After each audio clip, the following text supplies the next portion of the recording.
pun yang dijadikan ukuran atau tolak ukur nikmat itu kalau rezekinya berlipat, ya, atau uangnya berlipat, rumahnya bertingkat, mobilnya mengkilat, bojone ayu memikat, sing lanang ganteng kaya Raffi Ahmad. Kadang-kadang itu ukurannya. Padahal yang namanya rezeki yang kita nikmati, yang harus kita syukuri, ini sangat multifungsi, ya, multidimensi, multi aspek di dalam segala kehidupan kula panjenengan. Ya, termasuk seduluran kula jenengan saged rawuh teng Masjid Al-Ghafur, nggih, kepanggih kula ngeten iki nggih, termasuk rezeki yang luar biasa. Saya yang lama tidak kepanggih panjenengan, apalagi ini kuliah subuh yang pertama ya, Pak ya. Yang pertama. Jadi ya akhirnya ya harus dimaklumi. Namanya juga pertama itu tidak sempurna. Suaranya biasanya celing, saiki ya celong. Nggih, wis ngoten mawon. Nah, jamaah Masjid Al-Ghafur, Bapak Ibu yang saya muliakan. Tema kita kali ini sebetulnya tidak asing ya, karena kita sudah terbiasa mendapatkan atau diberikan oleh Allah ganjaran berupa cobaan, ya, permasalahan hidup dan kehidupan itu sudah merupakan hal yang biasa. Namun yang namanya manusia itu kan dari dua suku kata, man sama nusia. Man itu artinya seseorang, ya. Nusia itu yang gampang terlupakan. Nah, karena gampang terlupakan itulah kula jenengan kemudian saling mengingatkan, ya, saling sharing. Makanya sowan kula datang panjenengan ini sebetulnya bukan ngasih pengajian, bukan ngasih tausiah. Hakikatnya ya mengingatkan diri saya pribadi. Dene kok mangke terus kemudian bermanfaat datang panjenengan, ya alhamdulillah, ngoten mawon. Nggih. Jadi usikum wa nafsi bitaqwallah. Jadi itu intinya. Maka dari itu menyikapi berbagai macam musibah, bencana, virus dan wabah ini ya harus kita kembalikan kepada ayat-ayat Allah. Ya, karena ada ayat-ayat cinta Allah yang terlupakan. Jadi sebetulnya para ulama ahli tasawuf itu menyebutkan bahwa musibah itu satu ayat cinta Allah yang dilupakan oleh hamba Allah. Ya. Jadi kadang-kadang kula jenengan menganggap bahwa musibah ini salah satu bagian dari Allah itu benci kita, Allah itu tidak sayang kepada kita. Salah besar. Bisa jadi musibah yang diberikan Allah ini salah satu bentuk cintanya Allah kepada kula jenengan, namun kula jenengan sering melupakan. Untuk itu jamaah sekalian rahimakumullah, di kajian subuh kali ini, ya, ini kemarin saya menawarkan sebetulnya mau tema apa. Saya kasih tema hikmah di balik musibah, apa refleksi akhir tahun, apa orientasi tahun depan bagi seorang mukmin. Ya, ternyata yang dipilih adalah ini. Jadi hikmah di balik musibah ini nanti ada beberapa yang kita bahas, Bapak Ibu. Ada 5, ya, ada 5 sub pokok bahasan. Ya, nanti ya biasanya saya ngaji itu sampai syuruk, Pak.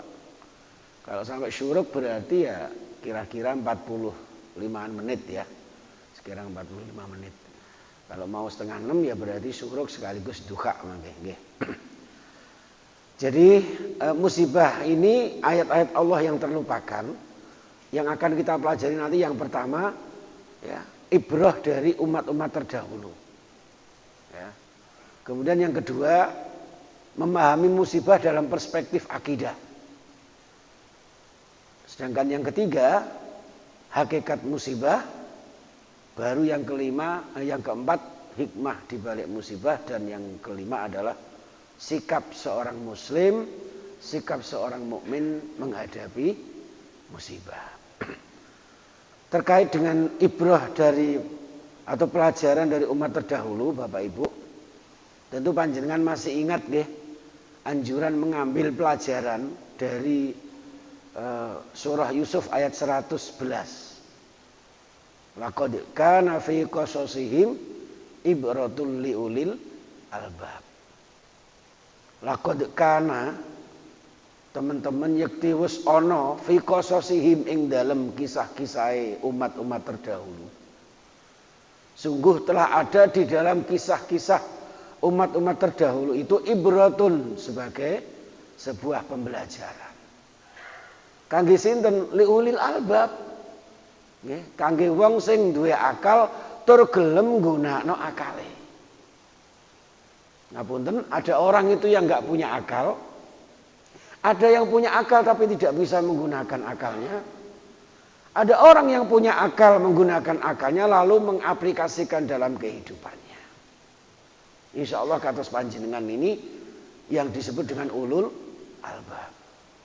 Makanya Allah menyebutkan ketika berbicara masalah alladzina yadhkurunallaha qiyaman wa qu'udan wa 'ala junubihim wa yatafakkaruna fi khalqis samawati wal ard ya rabbana ma khalaqta hadza batila. Itu konsepnya yang beriman yang menggunakan akalnya lalu mengaplikasikan dalam kehidupannya adalah tidak mengenal ruang dan waktu untuk berzikir kepada Allah. Kemudian dibersamai dengan tafakkur. Kalau sudah tafakkur seperti itu, maka akalnya bisa mengarahkan bahwa semua yang dititahkan Allah satu pun tidak ada yang sia-sia. Rabbana ma khalaqta hadza batila. Termasuk ngapunten panjenengan 2 tahun lebih diuji oleh Allah berupa kedatangan Mbak Corona yang ternyata rupanya tidak secantik namanya. Ya, Masya Allah. Itu sebetulnya hikmah yang luar biasa loh. Ya. Gara-gara corona ini karena pembelajaran dari rumah, saya sering masuk TV. Ya. Coba seandainya nggak ada. Ya. Gara-gara corona, saya kemana-mana dituntut untuk live streaming. Sehingga pengajian itu bisa dari mana-mana Bapak Ibu. 2-3 kali kajian IKD Jawa Timur maupun kota Surabaya itu, ya. Tidak semua secara langsung seperti ini. Ada kajian gamis, ya Ahad pagi, mantan ini makai jam 6 ada kajian. Ya. Itu bisa dilakukan sambil jalan, gitu. Sambil di mobil, perjalanan kemana.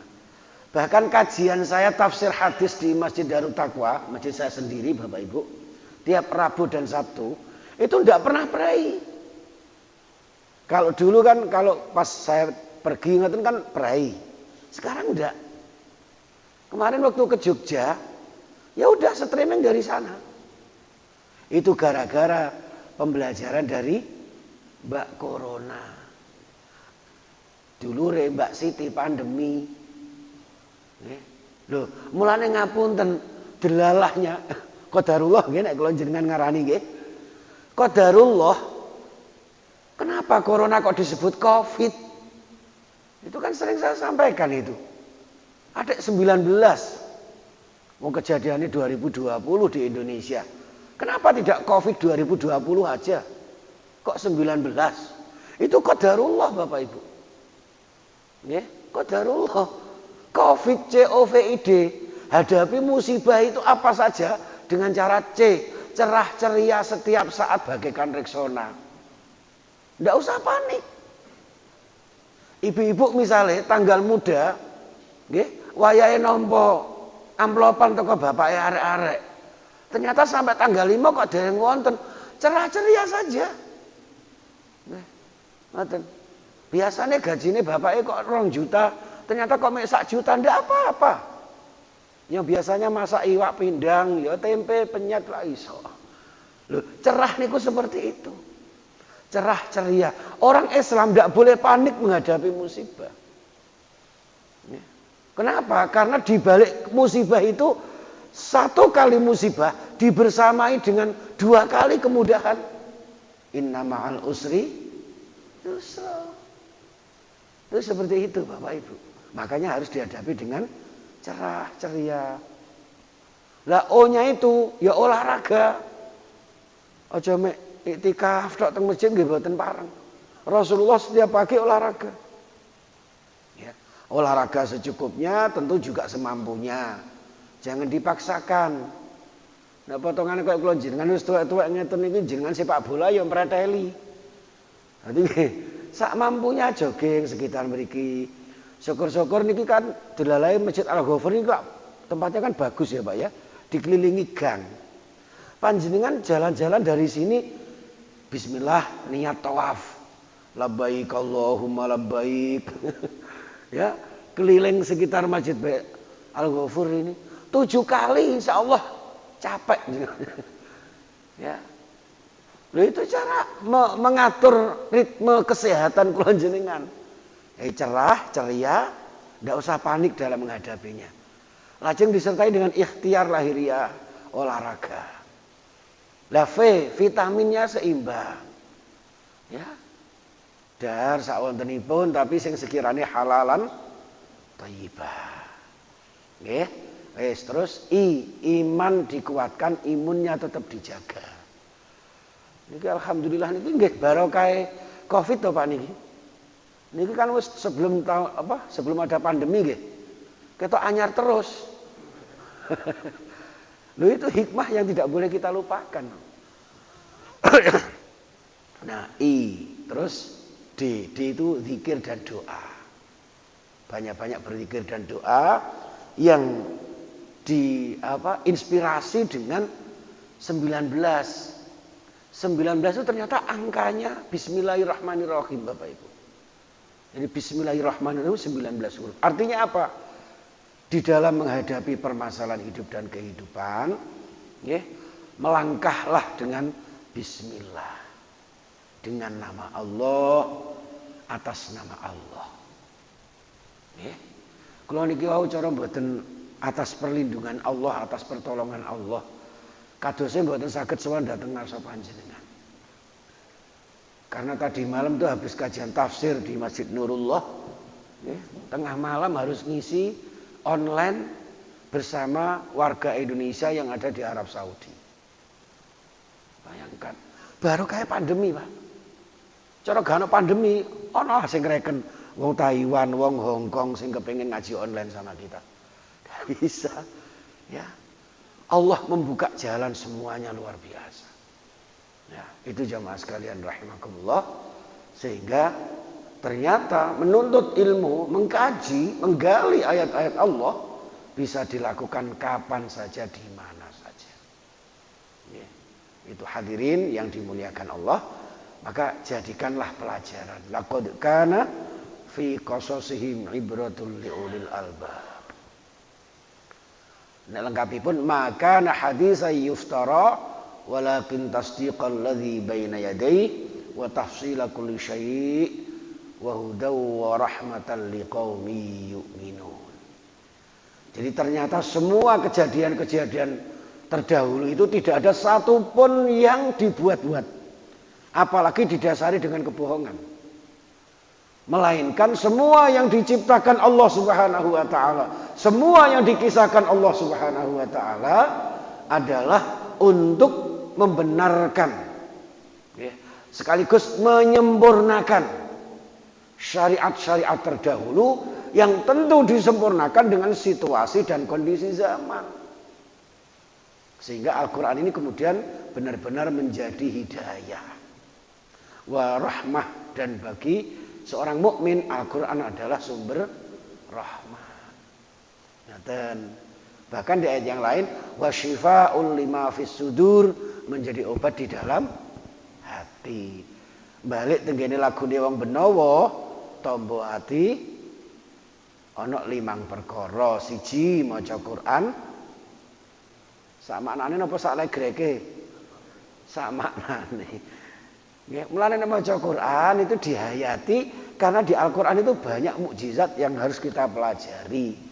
Mukjizat terbesar Rasulullah yang boleh bahkan dianjurkan untuk dipelajari oleh umat beliau. Ya, beda dengan umat yang sebelumnya. Nabi Ibrahim duwe mukjizat dibakar api tidak mempan. Itu tidak bisa Pak dipelajari umatnya. Sampai doanya Ibrahim atau panggilan Allah kepada api, qulna ya narukuni bardaw wa salaman ala Ibrahim. Kami Allah mengatakan, wahai api, kuni bardaw wa salaman ala Ibrahim. Jadilah kamu pendingin dan penyelamat bagi Ibrahim. Itu khusus kepada Ibrahim, Pak. Panjenengan jangan coba-coba. Mamanya nyalakno kompor, kulna ya narukuni bardaw wa salaman ala Ibrahim, tanganin jenengan sampean panggang. Insyaallah apa? Minal gosongi. Beda. Tapi Al-Qur'an mukjizat terbesar Rasulullah. Ya, kita pelajari, dan kehebatan umat Islam ada di dalam ketika umat Islam semakin dekat dengan Al-Qur'an. Dari pelajaran itulah jamaah sekalian, maka di dalam ayat yang lain disebutkan, tepatnya di surah Muhammad ayat 10, afalam yasiru fil ardi. Ya. Mosok yo menungso niki mboten gelem mlaku-mlaku kan ngoten. Oh biasanya lho ya rekreasi, begitu dibuka ngoten iki, Pak. Ya, padahal belum hilang itu. Tempat rekreasi Ustadz Panuji ya, Ustadz Faruk ya. Saya kemarin ke Jogja itu Masya Allah. Malam Senin, malam Selasa itu mirip dengan malam Minggu, rame. Ya, udah nggak ada corona. Tulisannya banyak, di mana-mana ada protokol. Nggak ada. Ya. Jadi rapat padat, hotel-hotel penuh semua. Ya. Lah harusnya kembalinya ke sini. Monggo silahkan, afalam yasiru. Ya. Afalam yasiru fil ardi. Mbok yo mlaku-mlaku rekreasi refreshing silahkan, tapi yo fayang dzuru ngoten lho. Ya, fayang dzuru kaifa kana aqibatul ladzina min qablihim. Ya. Terus delok nek teng mriku bahagia luar biasa, keindahan alam. Ya, di pantai-pantai yang indah. Coba kemudian bayangkan, andaikan kula jenengan datang Lumajang. Ya. Dan ngapunten qadarullah, di antara sekian gunung, kenapa kok Semeru? Ya. Oh banyak gunung kok Pak, Gunung Wilis ada, ya, Penanggungan nggih wonten. Kenapa kok Semeru? Niku sakjane ngoten pitutur kangge kula jenengan. Al kaunu nasihatul lana. Semua keadaan, situasi dan kondisi tenggene sekitar kula jenengan itu hakikatnya adalah pelajaran kangge kula jenengan, nasihat kangge kula jenengan. Nggih. Nek khatib-khatib dai-dai ngeten iki belum tentu menjadi nasihat, Pak. Karena dakwatul hal afdalu min dakwatil lisan.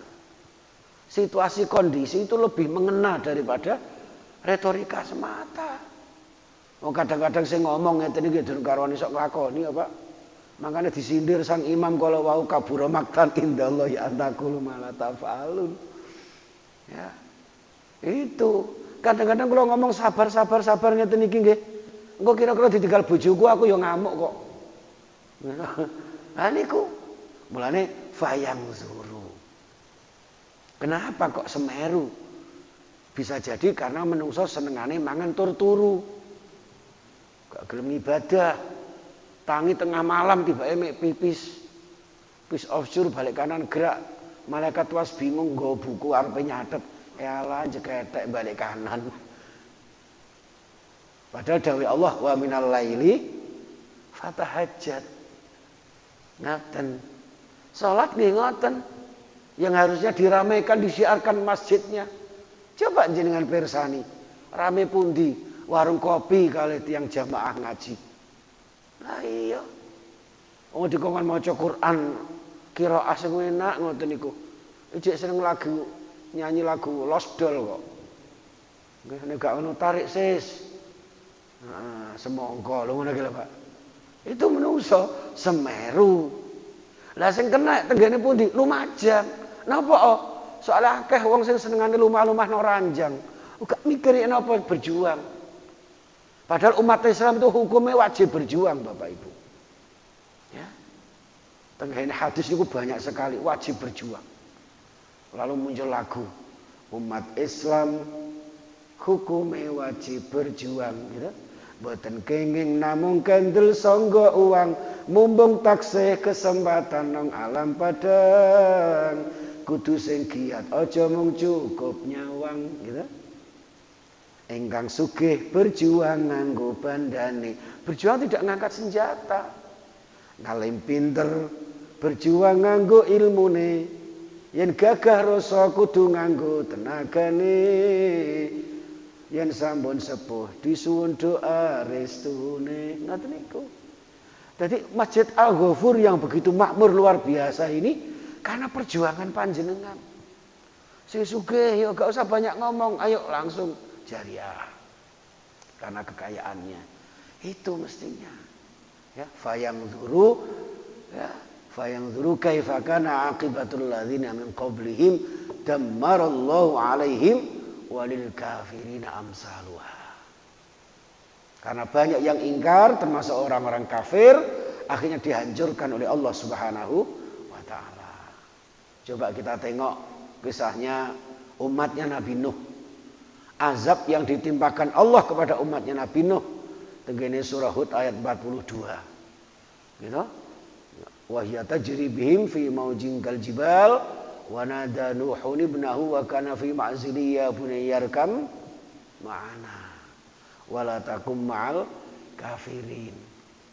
Musibah ini ya di mana menenggelamkan ya, semua umatnya, semua kaumnya yang ingkar itu. Karena penolakan mereka terhadap dakwah dan pelecehan serta penghinaan kepada Nabiullah Nuh alaihi salam. Bahkan anaknya sendiri bernama Kan'an tenggelam bersama orang-orang kafir. Seperti itu. Terus azab kepada umatnya Nabi Syu'aib. Ya, yang diabadikan Allah di dalam surah Al-A'raf ayat 91. Fa akhadhathumur rajfatu fa asbahu fi darihim jazimi. Ya. Jadi Allah menghancurkan mereka. Dengan cara apa? Dengan cara gempa bumi secara dahsyat. Ya, mereka mati di atas kendaraan-kendaraan mereka yang mereka banggakan selama ini.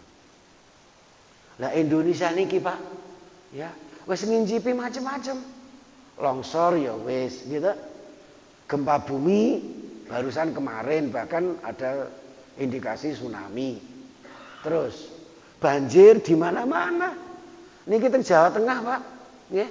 Pada ngeluh semua. Baru tandur beberapa minggu banjir sudah amblas.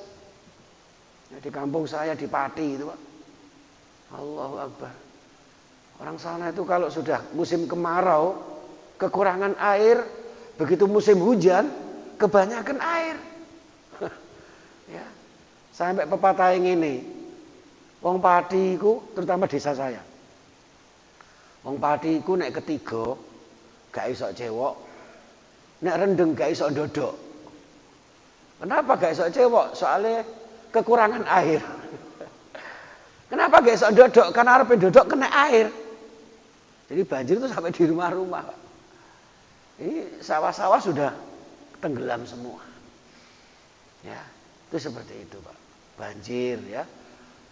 Longsor, apa itu, gempa, banjir, terus tsunami yang disingkat dengan LGBT kan ngoten Pak. LGBT kenapa? Karena akibat perbuatan umat manusia. Nah, sekarang ini kan banyak Pak ya cara-cara untuk menghalalkan LGBT itu. Ya. Ini kan hak-hak saya sendiri. Panjenengan kalau mirsani aturan yang sekarang ini nggak tahu sudah diketok palu apa belum sama anggota DPR itu. Itu kalau berjalan Pak, Masya Allah. Ndak peduli bojone wong, pokoknya podo senenge. Tir podo irenge, sir podo senenge. Akhirnya tir podo irenge, kendir podo gendenge. Pokoknya dilakoni suka sama suka itu ndak ada hukumnya Pak. Tapi walaupun suami istri, saya pas wae karep kepengen garap PR karo bojoku. Bojoku gak gelem kok tak paksa. Niku oleh dilaporno. Lha apa gak rusak ngoten niku? Gara-gara napa? Tidak mengikuti syariat Allah. Ngapunten Bapak, panjenengan mungkin lihat viralnya nggih. Sing sakniki terjadi niku. Nggih. Sing sakniki terjadi Orang yang mengaku seorang ustadz, saya juga ngeri itu. Dan kok ya dilalah digodok sedemikian rupa. Melupakan berita-berita korupsi dan sebagainya. Ya Pak ya. Lalu itu sampai ada yang komentar, itulah otak ngeresnya orang. Jadi akhirnya apa? Dia menyimpulkan bahwa terjadinya pemerkosaan dan sebagainya itu bukan karena pakaiannya berukut atau tidak. Sampai segitunya. Sehingga dia ini syuting di Bali di hadapan seorang wanita yang kekurangan kain, hanya sak suwek dhuwur ambek sak suwek ngisor, terus syuting di situ. Saya ya, walaupun berdampingan dengan orang seperti ini karena pikiran saya tidak ngeres, tidak pernah saya ini dan sebagainya. Coba dengan sombongnya seperti itu. Padahal menutup aurat adalah sebuah kewajiban. Sebuah syariat. Masalah ngeres tidaknya ya tergantung orangnya. Itu urusan belakang. Tapi yang pertama dan utama adalah itu sebuah syariat Allah Subhanahu wa taala. Inilah Bapak Ibu yang semakin dijauhi oleh umat manusia. Kalau sudah begitu wallahu alam, ya. Inilah yang umat-umat terdahulu juga seperti itu. Ini hak-hak saya sendiri. Siapa yang larang? Anak-anak sekarang nggih jenengan bangunkan, kemudian dielus ya ora kenek, dikasar ora mengeng. Akhirnya justru kadang-kadang ada anak yang tidak terima melaporkan orang tuanya. Ya, ada Pak. Beberapa waktu lalu saya dicurhati oleh seorang ibu, ya. Anaknya ini dibangunkan sulit, padahal sudah balik. Akhirnya ditarik dasternya itu. Kebetulan sampai sobek. Itu nggak terima Pak. Nggak terima, bayangkan. Seorang anak nggak terima diatur sampai wong tua. Ya, seperti itu. Inilah zaman sudah ngeten iki Pak. Ya, niki azab kepada Nabi Syuaib. Ada lagi azab kepada Nabi Lut. Ya. Panjenengan pirsa ini di surat Hud ayat 82. Falamma jaa amruna ja'alna 'aliyaha safilaha wa amtarna 'alaiha hijaratan min sijilin mandud. Ya.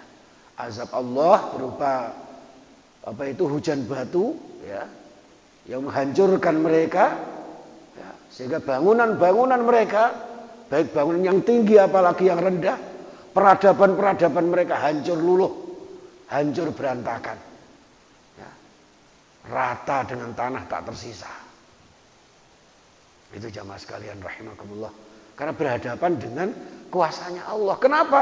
Karena mereka menolak dan melampaui batas di dalam akhlakul karimah untuk mengarungi bahtera kehidupan. Ya, rata-rata ngoten niku Pak. Karena melanggar aturan Allah, akhirnya diberikan azab Allah Subhanahu wa taala. Lalu umatnya Nabi Soleh. Nggih, tengene surah Hud juga ayat 67. Wa akhadhal ladzina zalamus sayhatu fa asbahu fi diyarihim jasimin, dan seterusnya. Allah hancurkan dengan suara menggelegar dahsyat dan mereka mati bergelimpangan di dalam rumah mereka masing-masing. Itu bentuk azab Allah kepada umatnya Nabi Soleh karena mereka mendustakan dan melecehkan mukjizat dan risalah Nabi Soleh, ya, sehingga menyiksa bahkan membunuh untanya Nabi Soleh. Ini jemaah sekalian, azab Nabi Hud, ya, umatnya Nabi Hud kaum Ad, ya, di surah Al-Haqqah ayat 6 sampai 7. Ya, itu juga demikian Bapak Ibu. Ya, kaum Ad ini dibinasakan oleh Allah Subhanahu wa taala dengan angin yang sangat dingin dan sangat kencang, ya, yang ditimpakan kepada mereka selama 7 malam 8 hari terus menerus. Ya, macam-macam ini musibahnya. Itu karena apa? Karena keingkaran mereka. Kemudian yang terakhir azab kaumnya Fir'aun dan Qarun. Mungkin tidak asing buat panjenengan, di surah Al-A'raf ayat 136 dan surah Al-Qasas ayat 81. Ya, Fir'aun bersama tentaranya ditenggelamkan di laut, di samudra. Kemudian Qarun bahkan ditenggelamkan di dalam bumi. Itu akibat kemungkaran dan keingkaran mereka. Baik, jamaah sekalian rahimakumullah. Nah, berikutnya adalah bagaimana memahami musibah dalam perspektif akidah. Perlu kita ketahui jamaah sekalian bahwa kata musibah itu dari bahasa Arab asaba yusibu musibatan. Ya. Asaba itu sesuatu yang mengenai, sesuatu yang ditimpakan. Asaba yusibu musibah. Ya. Sesuatu yang mengenai seorang manusia atau sesuatu yang ditimpakan kepada seorang manusia. Baik itu berupa kebaikan maupun keburukan. Namun ironisnya kadang-kadang umumnya manusia musibah itu dianggap sebagai suatu keburukan, Pak. Nggih. Makanya panjenengan bisa rawuh teng mriki niki musibah. Ya. Musibah apa? Dalam konteks kebaikan. Panjenengan ditimpakan oleh Allah berupa kebaikan, bisa rawuh di Masjid Al-Ghafur, menjaga kerukunan dalam bingkai berjamaah untuk mendapat ridha Allah Subhanahu wa taala. Itu musibah. Ya, itu musibah. Dan kemudian di dalam memahami perspektif akidahnya bagaimana?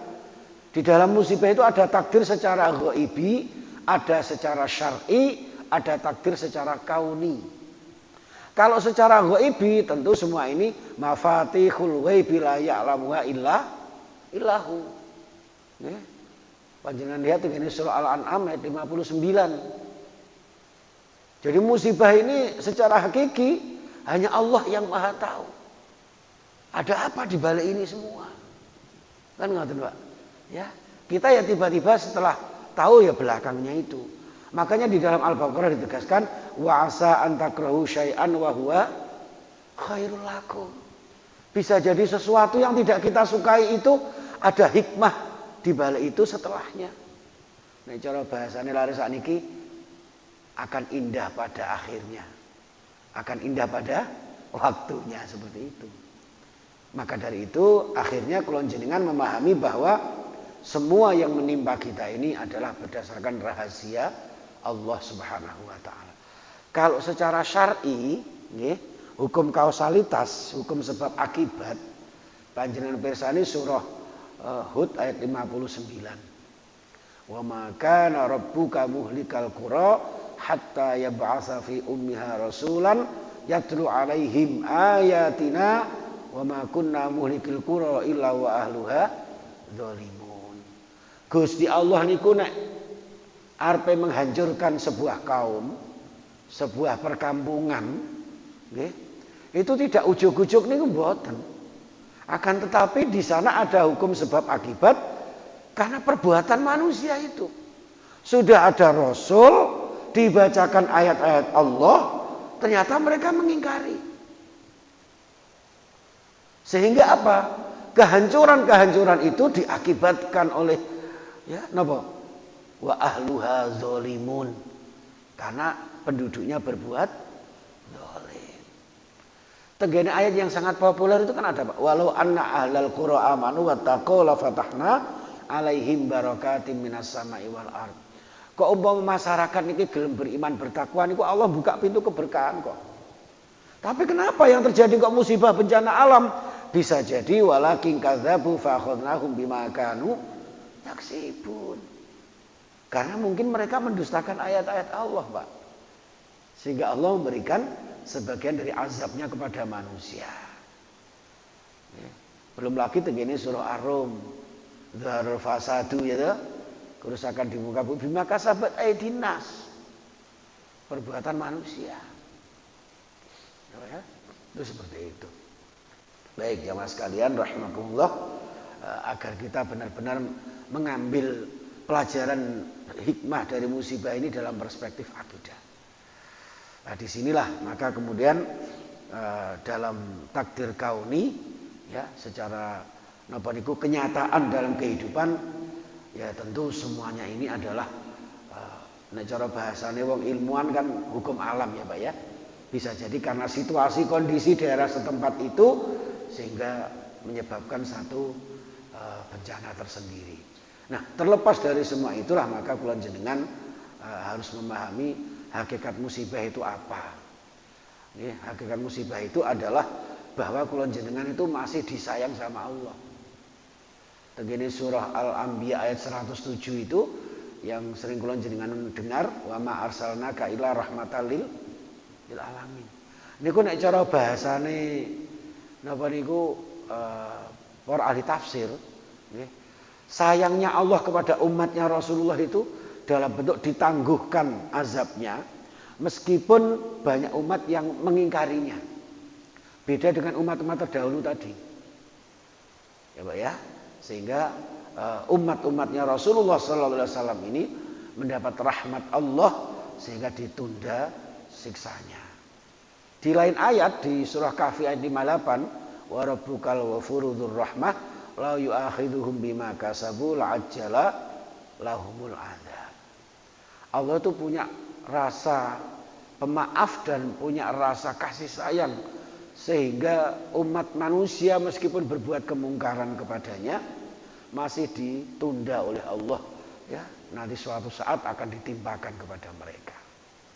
Ada yang dicicil waktu di dunia, ya, seperti di daerah-daerah tertentu. Ngapunten panjenengan barangkali sudah pernah mendengar ya Pak ya, di daerah Semeru itu ada tradisi apa gitu ya Pak ya, yang intinya adalah kemusyrikan. Ngapunten, di bawah kuasanya almarhum Mbah Marijan, dengar ya Pak ya. Nah, biasanya seperti itu Pak.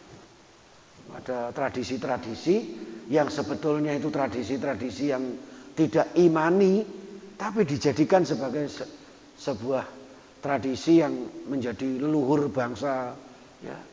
Padahal itu akan merusak akidah umatnya. Gitu.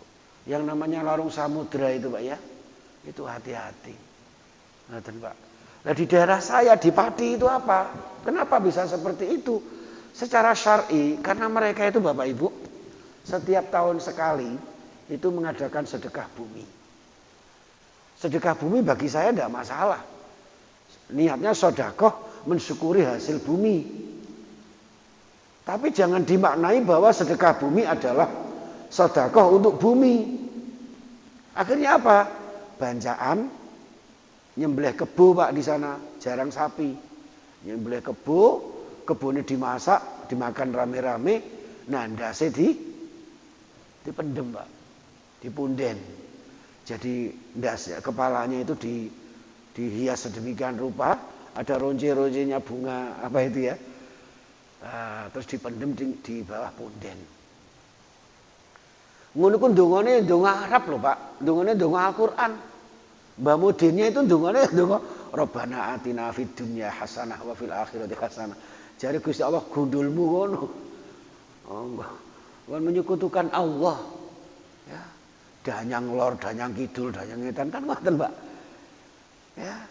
Loh ini yang memicu dan memacu murkanya Allah kepada manusia. Padahal kalau jenengan wis dieling nih ya. Jenenge manusia itu kan manungsa. Manungsa itu kudu manunggal karo semua kuwasa. Makanya setunggal saestu Tuhan iku tunggal. Ten ojo kalih. Nggih. Ojo kalih. Apa meneh sampai telu, Pak?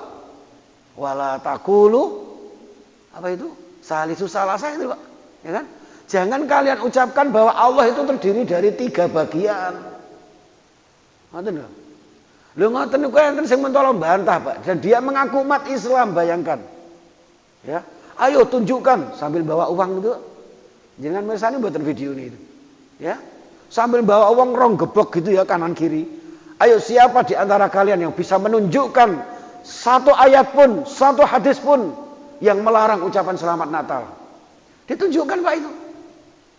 Kalau ada nih tak kasih uang ini. Ya Allah ya Rabb. Ya. Cek beraninya menantang Allah, Pak. Boy jangan sombong gitulah. Ya. Ya memang secara letterlek, secara redaksional, ya tidak ada Pak di Al-Quran, di hadis kata-kata Natal itu. Wala taqulu Natalan, udah ada. Ya Pak ya, tidak ada. Di hadis pun tidak ada larangan Rasulullah untuk mengucapkan Natal. Wah, Natal itu bahasanya bukan bahasa Arab. Kan ngoten. Ya kan? Nah, yang menjadikan haram itu kalau kemudian apa? Mengakui bahwa ini lahirnya seorang anak Tuhan. Jadi di situ pengakuan itu, at-takrir itu bagian dari hadis. Jadi hadis itu fi'lan au qaulan au takriron. Itu begitu, Pak. Lah enggak dipahami. Itu harusnya dipegang sama MUI, itu enggak boleh itu. Merusak persatuan umat Islam itu. Ya. Kita kan memang enggak ngucapin Natal, tapi kan menghormati mereka yang Natalan. Kita toleransi kok. Tapi ini urusan akidah, jangan main-main. Ya. Lain lagi kalau jenengan mengadakan peringatan Maulid Nabi. Sebenarnya kan mirip, Pak. Ya. Maulid juga hari kelahiran. Tapi Maulidun Nabi Muhammad, kelahiran Nabi Muhammad yang notabene semata-mata beliau sebagai seorang nabi.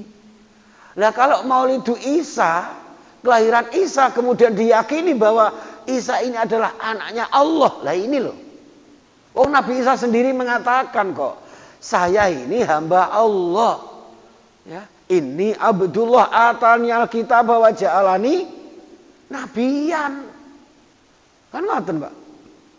Lho, aku iki nabine Gusti Allah, aku iki kawulane Gusti Allah. Atani alkitab wa ja'alani nabiyya. Aku dikai kitab Injil. Yang di situ menjelaskan tiada Tuhan selain Allah. Kalimat tauhid mereka, la ilaha illallah, Isa Rasulullah. Bukan Isa ibnullah. Nah, kalau kemudian tanggal 25 Desember diperingati hari lahirnya seorang anak Tuhan, nah ini loh, Pak. Terus kalau jenengan melok-melok mengucapkan, apakah itu tidak pengakuan? Nah, di situ loh, Pak. Maka masuk dalam kategori hadis man tasyabbaha biqaumin fahuwa minhum. Lek menyerupai suatu kaum ya termasuk golongan mereka, Pak. Wong jenengan mau diparingi kupluk, ngeten ganteng nggih Ustaz nggih. Nah, ngeten. Lho kok jo ana kunjir-kunjire barang. Wis urusane wong liya aja mbok tiru. Panjenengan ketika mau azan, masjid ada sebagian yang ada beduknya. Minimal ya beduk itulah. Dingge simbol tong tong deng deng. Masjid isih kotong, isih sedeng. Ayo masuk. Tapi nyatane beduk dituwabe ya mbideg ae kok. Nggih, gregeten ambek sing jaga masjid, gak sing teko saya ditabuh. Waktu sholat gak ono sing teko, gregeten tengah wengi ditabuh, Pak. Tong tong deng deng akhire, weh takmir gendeng. Itu Bapak Ibu. Ya. Lah wis duwe tanda-tanda. Wong Islam duwe tanda azan. Udah azan itu. Hayya 'alas shalah, mari salat. Lah ini ada orang pakai trompet, teror-teror pakai trompet. Syukur-syukur aja Israfil gak niup trompetnya.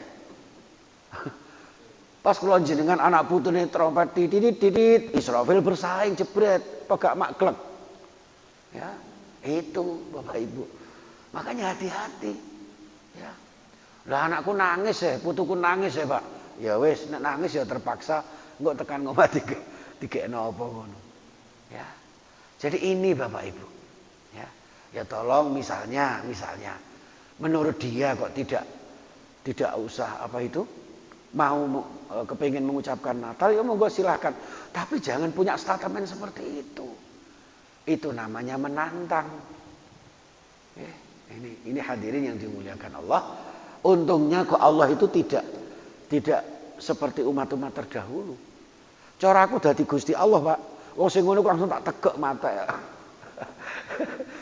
Gregeten aku. Mentang-mentang dia apa ya, ada mungkin yang membackup dia, tidak tahu, Allahu a'lam. Ini jamaah sekalian ya. Hadirin yang dimuliakan Allah, maka azab bencana itu tidak semuanya menjadi azab. Bisa jadi ini adalah sebuah peringatan ya. Bisa jadi ini sebuah ujian bagi panjenengan yang beriman untuk menguji keimanan panjenengan. Dalam suasana pandemi ini tetap istiqomah ngaji napa mboten. Nah itu diuji sama Allah. Nah, ya. Di dalam surah Al-Ankabut ayat 2 itu kan ahasiban nasu ayyutraku ayyaqulu amanna wa hum la yuftanu. Itu seperti itu, diuji sama Allah. Lah, adapun azab itu tentu diturunkan kepada orang-orang kafir. Makanya hakikat bencana ya, secara sederhana. Lo nyatane wong iman kok ya kena musibah kabeh. Lah disitulah ada beberapa klasifikasi Bapak Ibu. Bencana yang menimpa umat manusia kan nggak pilih-pilih Pak. Ya, maka di sini baru dikategorikan sama Allah, diklasifikasikan. Bagi seorang muslim yang meninggal dalam waktu musibah itu tentu sebagai penghapus dosa dan pahala syahid.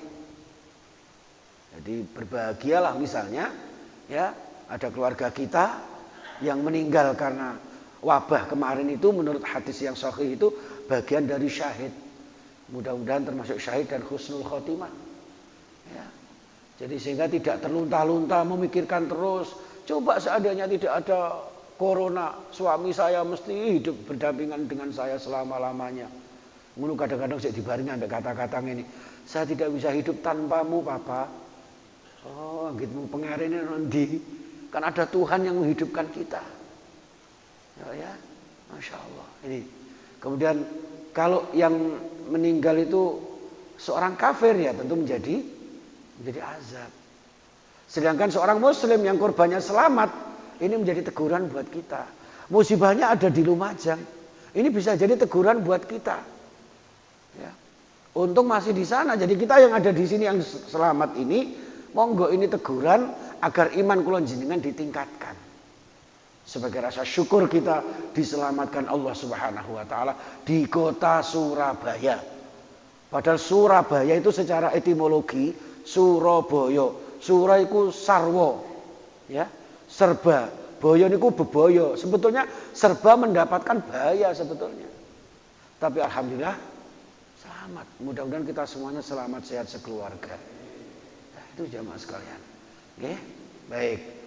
Untuk orang kafir yang selamat ya ini istidraj namanya. Nyatanya gak sholat ya selamat misalnya ya. Itu istidraj. Nah, jamaah sekalian, maka sikap seorang muslim terhadap musibah ya, yang pertama tetaplah kokoh dan gigih mental kita sebagai seorang mukmin. Ya, sebagaimana jaminan Rasulullah dalam hadis riwayat Muslim, ya, ajaban li amril mukmin. Jadi ketangguhan, kekokohan mentalitas seorang mukmin itu sangat dikagumi Rasulullah. Kenapa? Ketika mendapat nikmat pandai bersyukur, ketika mendapat musibah pandai bersabar. Ya, oke. Ini sudah jam 5 lebih 6 menit. Kurang 4 menit sudah syuruk ini ya. Nah, yang kedua, tingkatkan iman dan kuatkan ikhlas dan ridha terhadap ketentuan Allah. Terhadap qadarullah. Ma asaba min musibatin fil ardi wala fi anfusikum illa fi kitabim min qabli an nabra'aha. Inna dzalika 'ala Allahi yasir. Surah Al-Hadid ayat 22. Ya Pak ya. Jadi apapun musibah ini sudah ditentukan Allah jauh sebelumnya. Ya. Jadi kula jenengan ndak usah dipikirkan terlalu jelimet. Wong kabeh niku ana sing gawe lah, kula jenengan sing gawe niku pangerane. Lah apa jare pangerane? Ya. Arepe dijukuk kapan dengan cara apa? Lah kula jenengan namung melaksanakan kewajiban saja. Wa ma khalaqtul jinna wal insa illa liya'budun. Lah dene kok pas liya'budun iki panjenengan kok diambil sama Allah. Kan husnul khotimah Pak. Oh jadi Kanjeng Nabi itu orang meninggal itu apa jari kebiasaannya? Kebiasaannya kula jenengan kok teng Masjid Al-Ghafur memakmurkan Masjid Al-Ghafur. Muga-muga mawon paling mboten pas sedo niku dalam keadaan sujud. Luar biasa Pak. Lah daripada kula ngeten iki wong omah Irak iringane jarak. Pas lagi ngene jebret klekek mati. Ya, pas nyewa apa jenenge Mbak Siti Markonah umpama di sebuah kamar tertentu ya kan sering terjadi seperti itu Pak, mati di atas perempuan pezina. Nauzubillah summa nauzubillah. Jadi apa jadi kebiasaan ya Pak. Makanya Mbah Marijan itu meninggalnya ya di sekitar gunung meletus ya di situ itu. Ya ngapunten kita juga tidak boleh menjustifikasi kembalinya kepada diri kula panjenengan.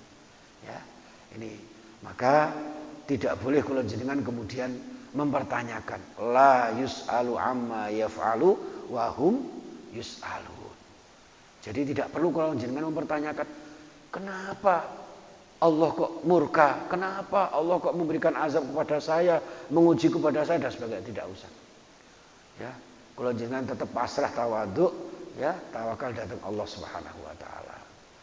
Yang ketiga, ya, kuatkan sabar dan tabah dalam menghadapi musibah. Ya, di surah Al-Baqarah ayat 100 berapa ya? 155 sampai 156. Walanabluwannakum, ya, itu sangat populer sekali. Kami Allah sungguh sangat menguji kalian dengan berbagai macam cobaan. Tapi apa itu? Wabasyiris sabirin alladzina idza asabathum musibah qalu inna lillahi wa inna ilaihi raji'un. Terus disertai dengan ketidakputusasaan, optimis bahwa di balik ujian pasti ada hikmah yang luar biasa. Yang ketiga, bahwa di balik musibah semua ini mengandung hikmah, itu harus kita yakini. Sehingga kula jenengan tetap tenang, tabah. Di samping itu juga tetap berikhtiar, ya. Berikhtiar, memperbanyak zikir dan doa, ya. Dan tidak lupa senantiasa bertaubat kepada Allah Subhanahu wa taala. Tetap istiqomah di jalan Allah, tetap optimis menatap masa depan, sehingga masa depan kita tetap mendapatkan pertolongan Allah, ya. Yang tidak kalah pentingnya adalah waspada, ya. Waspada, siapa tahu musibah dalam bentuk apapun, sekecil apapun bisa menimpa kita. Maka sebelum terjadi, kula jenengan waspada tur hati-hati, nggih. Dadi menungso niku kudu eling tur waspada, sak bejo-bejaning wong kang lali, luwih bejo wong kang eling tur waspada, ngoten niku. Nggih, cara bahasane wong Jawa biyen.